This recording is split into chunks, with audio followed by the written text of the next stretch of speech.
news-ott. But first, tonight, we are learning much more about the stories of survival and even complete strangers helping each other, which includes a former OSU Buckeye whose actions likely saved a man's life.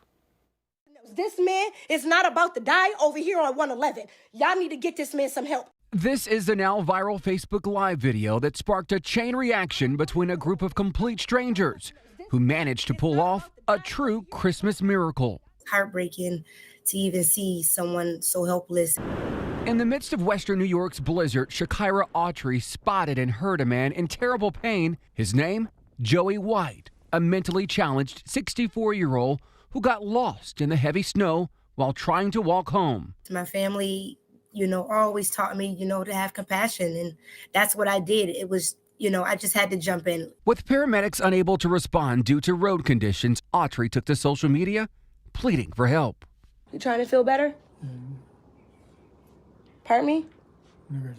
No, you're not gonna die. That help would soon be on the way. I really didn't understand what we were getting ourselves into until I started taking that ride. Former OSU Buckeye and Buffalo native Doug Worthington wasted no time jumping into action after hearing about the urgent need, braving the dangerous conditions with his brother-in-law inside his new truck. It was almost like a ground zero for, one of those Will Smith movies. It was nothing like I've ever seen before.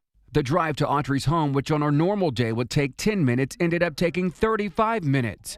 With each passing second, concern for Joey and his hands grew greater. His hands were very, very just swollen. You could see the pus underneath him, and a couple of different places on his hands just ripped. Worthington wrapped Joey up and carried him through the snow to the truck. You okay? I love you too, sweetie. You okay?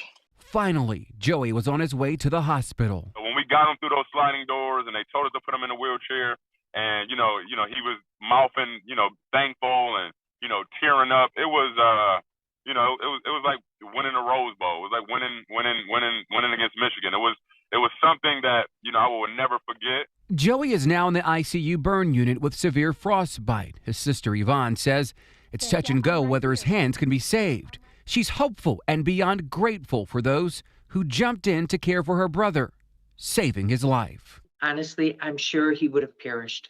Doug, they say not all heroes wear capes, but would you consider yourself one? I think I was on a hero team. I could not have done it without Jason, and Jason could not have done it without Shakira. So I was one of a few that wanted to make sure that this man was taken care of. Wow, tonight Worthington is back here home in Columbus. He tells me he hopes to have a reunion with Joey once he recovers. With this experience, he truly feels that he has now gained a new family member for life.